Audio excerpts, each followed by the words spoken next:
जी बिल्कुल, इस वक़्त हम पार्लियामेंट के बाहर मौजूद हैं और आज पार्लियामेंट का मुश्तरका इजलास था और बाकायदा तौर पर एजेंडा भी जारी किया गया था।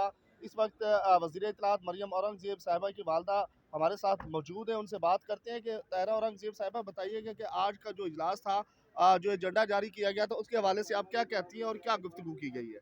बिस्मिल्लाहिर्रहमानिर्रहीम। एजेंडे पे गुफ्तगू अभी जारी है। मैं तो नमाज का वक्फा था तो मैं नमाज पढ़ के वापस आऊँगी। बात यह है कि पहले तो इंटीरियर मिनिस्टर साहब ने तमाम सूरत हाल बताई है जो गुज़श्ता 2 माह से पाकिस्तान के अंदर चल रही है, अदलिया की और बाकी लोगों की। इसके बाद अब दोबारा जो मुख्तलिफ हमारे पार्लियामेंटेरियंस हैं वो इजहार ख्याल कर रहे हैं पाकिस्तान की मजमूई सूरत हाल पे।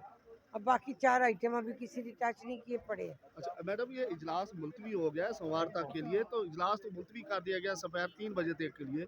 तो जो एजेंडा था उसके हवाले से बातचीत की गई है। राना सनाउल्लाह साहब जो है वो मौजूद थे, उसके अलावा दीगर जो वफाकी वज़रा थे वो मौजूद नहीं थे। और आज के एजेंडे के हवाले से आप क्या कहती हैं कि फ़ाइनल क्या हुआ है? अभी फाइनल हो कुछ नहीं सकता क्योंकि एजेंडे के आइटम्स बाकी है। बाकी मंडे को होगा सेशन, उस पर डिस्कशन होगी, फिर किसी के नतीजे पे हम पहुंचेंगे इंशाल्लाह। जी। जी मरियम औरंगज़ेब साहिबा की वालदा ताहिरा औरंगज़ेब साहिबा जो है वो इस वक्त पार्लियामेंट के इजलास से निकली है। इजलास जो है वो दोपहर 3 बजे तक के लिए जो है सोमवार तक मुलतवी किया गया है। और उनका कहना था कि जो एजेंडा आइटम्स है उस पर जो है वो मुशावरत जारी है, डिबेट जारी है पार्लियामेंट के अंदर। और जब ये डिबेट मुकम्मल होगी, एजेंडे पे गुफ्तगू मुकम्मल होगी, तो उसके बाद जो है वो किसी न किसी नतीजे पर पहुँचेंगे।